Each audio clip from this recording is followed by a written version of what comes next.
En Afghanistan, la sécurité des soldats sur le terrain dépend en grande partie de la fiabilité du matériel.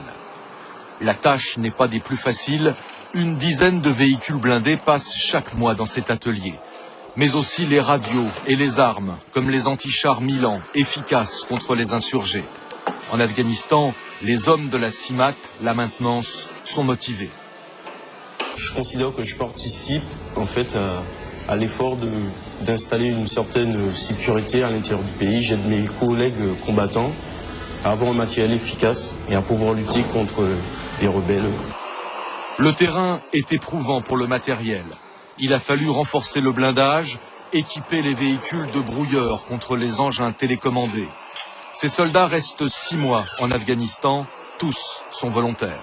On est mieux sur le terrain que dans une caserne en France. Ça permet de voir différents horizons, différentes coutumes et différentes façons de travailler. Donc c'est plus important que la vie en caserne. Pour moi, c'est ça la passion du militaire, de bouger et de voir d'autres horizons.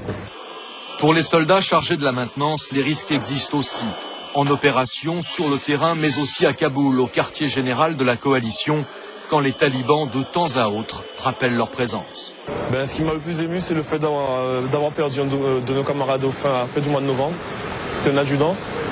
Et aussi de voir aussi des véhicules qui ont sauté sur des bombes ou qui ont été pris à partie par des talibans. Et puis voilà. Que pensent ces soldats de leur présence en Afghanistan? Après une légère hésitation, la réponse est sensiblement la même.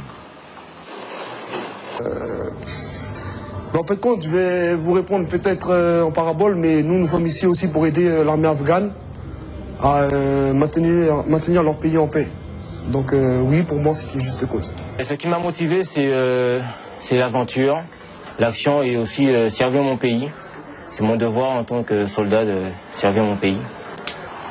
Et que pensent les Afghans de la présence militaire étrangère sur leur sol? Une seule certitude, la population aspire à la paix et c'est l'objectif de la coalition.